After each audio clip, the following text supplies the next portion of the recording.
Namaste and welcome to this conversation, a digital exclusive with Hindol Sengupta. So, after penning The Man Who Saved India and some other books, the historian and contributing editor has now written another very lovely book, interesting book. But it's a departure. This is the book that I have, Sing, Dance, and Pray. Is that yours? It's getting rave reviews. Thank you very much. So let's talk about this book. So after Sardar Patel, it is Srila Prabhupada. Thank you, Anand. It's a delight to be talking to you. I am delighted to return to News 18. As you know, there was a point in my life when I used to work for this network, and it's a pleasure to return Yes. to it. Feels like a homecoming. Thank you. Yeah. Indeed, after Sardar Patel, Srila Prabhupada, I want to, since you asked this very interesting question, I want to take you to why these figures are interconnected. And actually, until you asked me this question, I didn't think of this before. You see, both Patel and Srila Prabhupada represent a kind of indigenous authenticity in taking Indian civilization to the world. Because if you think about between Gandhi, Nehru, and Patel, perhaps the most grounded, most authentic, uh, person in that trio is Sardar Patel. I often say that Sardar Patel represents a unique strain of pragmatism, the philosophy of pragmatism in Indian politics, right? Srila Prabhupada represents the authenticity of Hinduism being taken to the world. I just said in the launch of the book in Bangalore that Srila Prabhupada, think about it. He goes to America during the civil rights movement and the anti-Vietnam War protests, right? That's his context, right?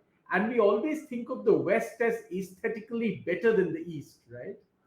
Srila Prabhupada goes to New York in a very dirty, polluted New York and tells the Americans, tells the hippies that actually they should clean up their act. And how to clean up their act? They can clean their soul with the Maha Mantra Hare Krishna, Krishna Krishna, Hare Ram, Ram Ram, Hare Hare. But not just that.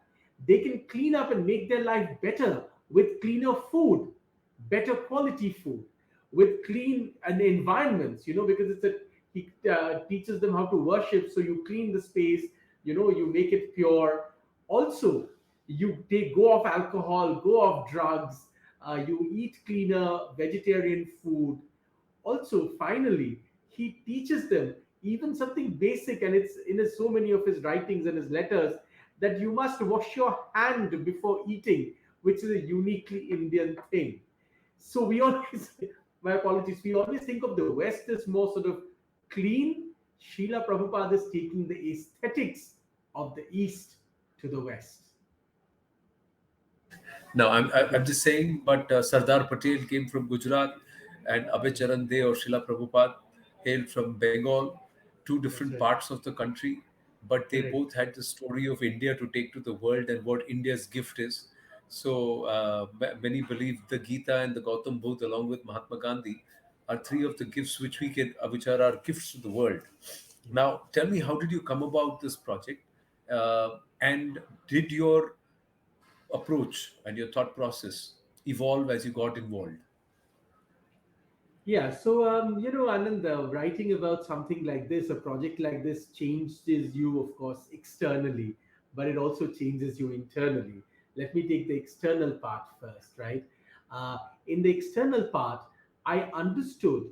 We talk about global Hinduism. I'm also the biographer of Swami Vivekananda, as you, of course, know. And through Swamiji, we always talk about global Hinduism because Vivekananda took Hinduism to the world, right? But remember, Vivekananda, his first patrons were the elites of the West. The person who wrote the letter that took him to the Chicago Parliament of Religions was a professor at Harvard University. Srila Prabhupada is the balancing factor, the other side. His first patrons and his devotees were the most quote unquote common folk, right? They were hippies, right? So these are the two sort of sides of the story, right?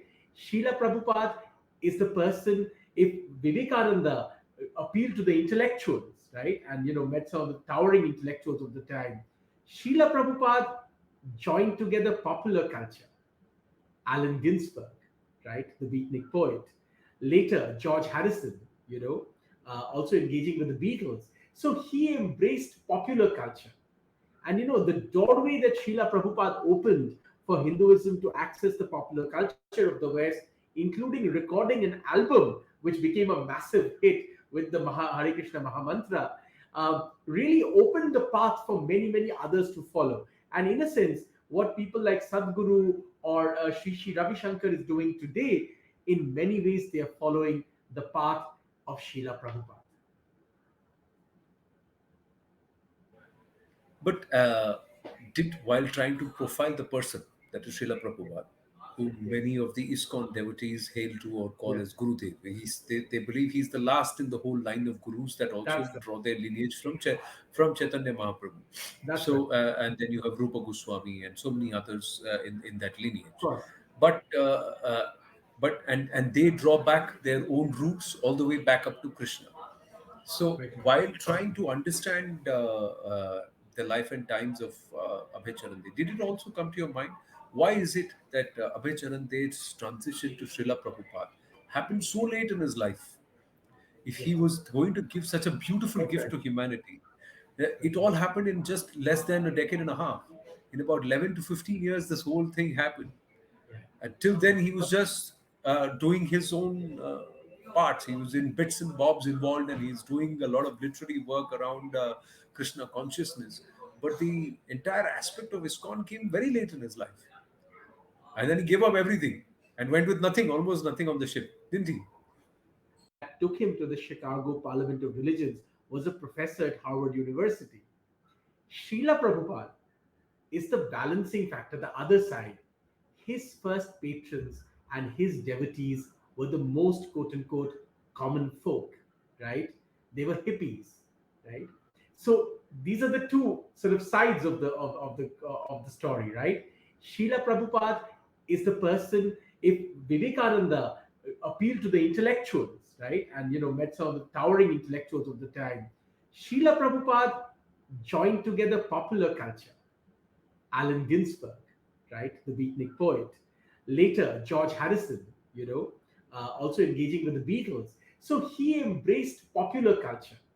And the doorway that Srila Prabhupada opened for Hinduism to access the popular culture of the West, including recording an album which became a massive hit with the Hare Krishna Mahamantra, really opened the path for many, many others to follow. And in a sense, what people like Sadhguru or Sri Ravi Shankar is doing today, in many ways, they are following the path of Srila Prabhupada.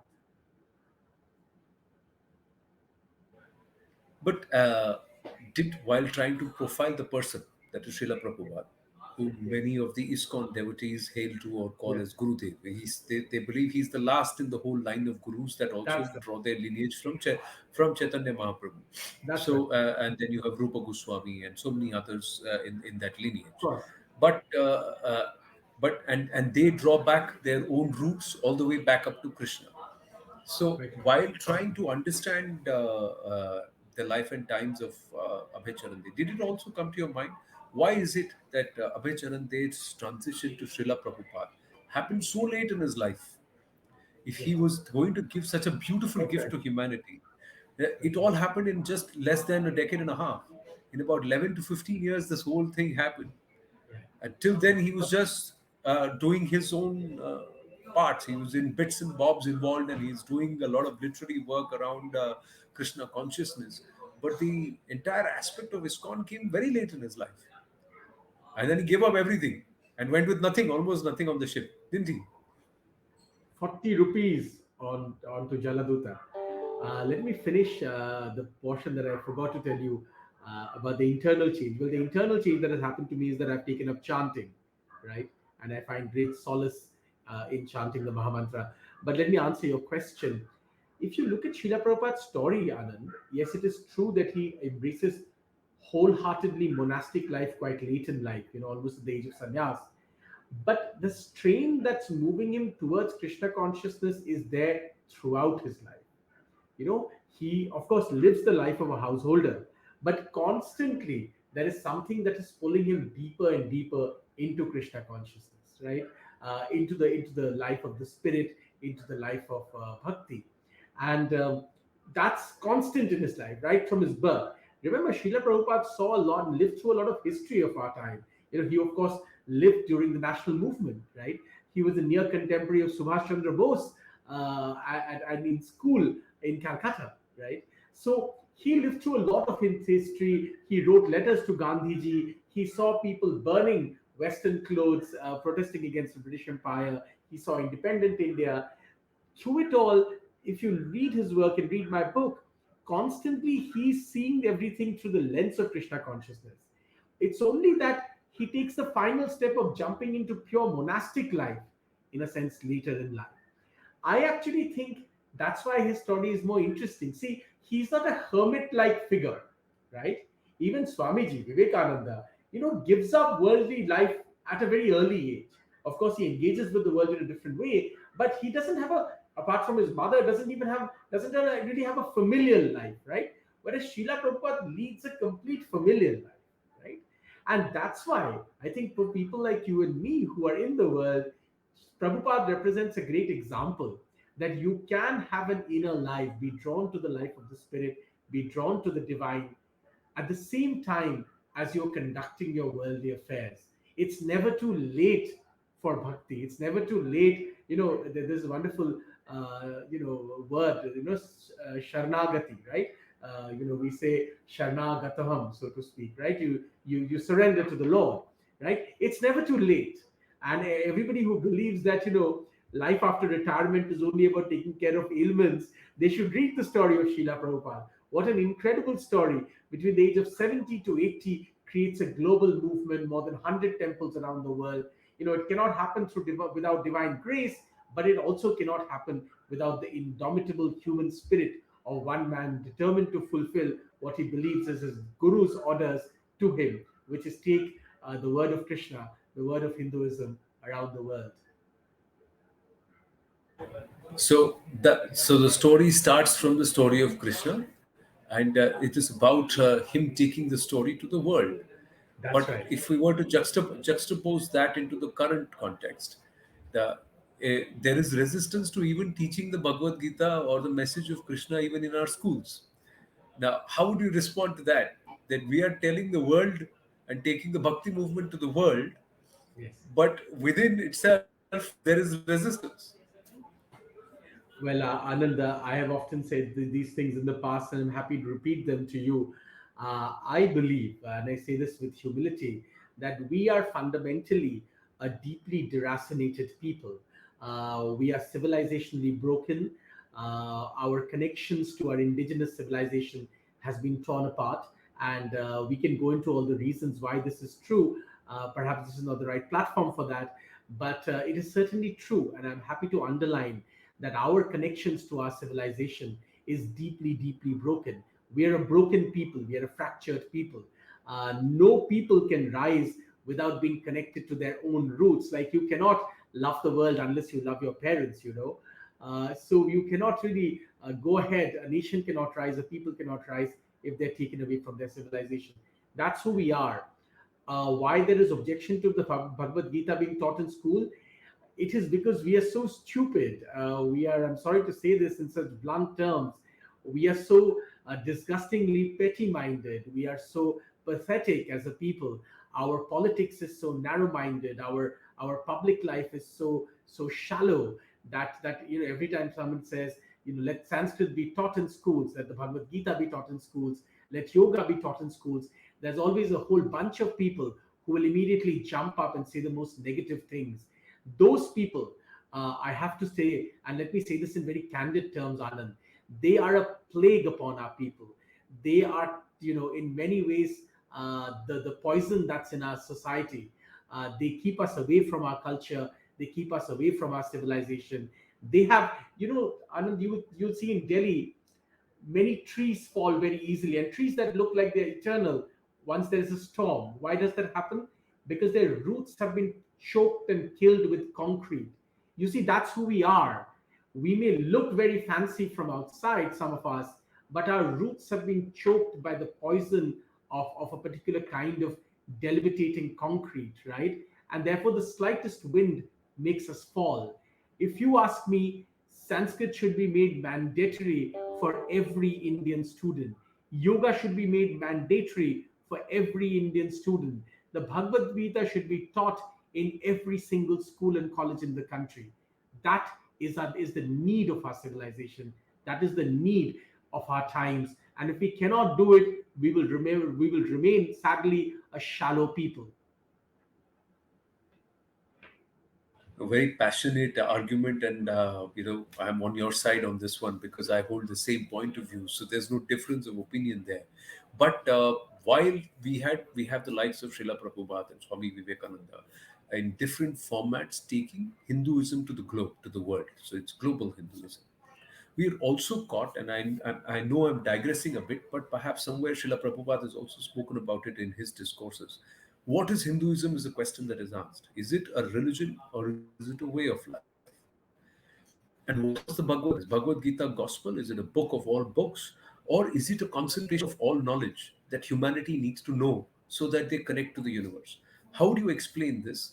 And in times when there are movements to dismantle global Hindutva.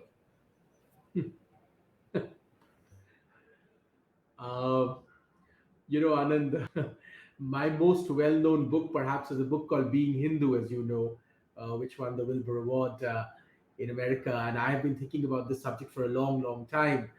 Look, Hinduism is precious and absolutely impossible to ignore, because the seers of Hinduism were people who imagined the universe without an other. You see, they never said, this is the philosophy for Hindus.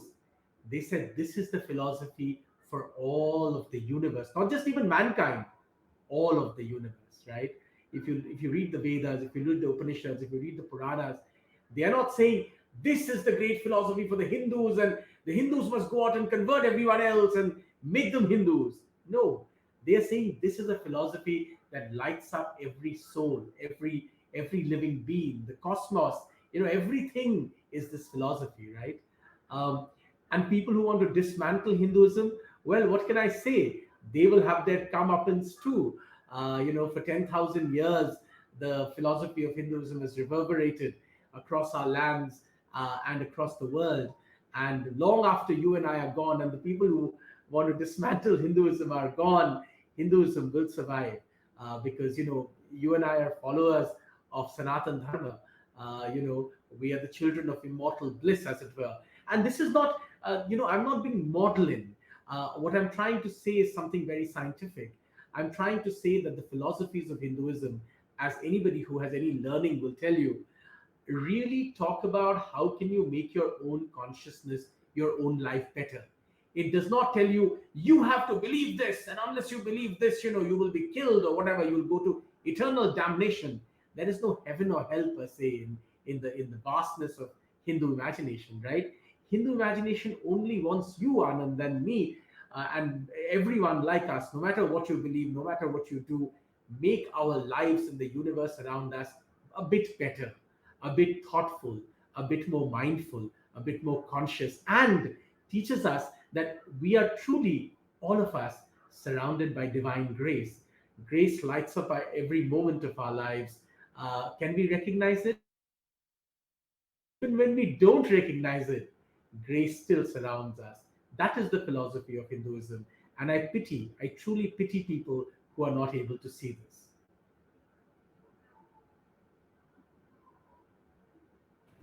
I so agree with you, and it's amazing that people don't understand, and there are perceptions that are built, and there are opinions that are formed, and there is what we are seeing is not even Hindu phobia, but a manifestation of Hindu misuse. So it's that outright contempt and hatred for Hindu that we don't understand, and one wonders why would somebody behave like that and be like that.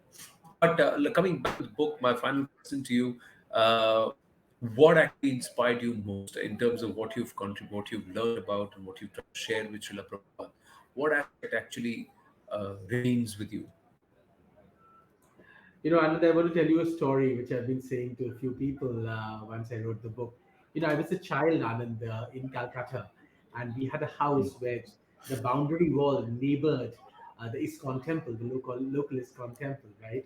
And in those days in Calcutta, Anand, you would have vendors of sweets and all kinds of things, clothing, and come by, and they would shout out their wares. And I remember one of the most interesting stories. I remember this, when I began writing the book. Um, there would be vendors carrying birds in cages, right?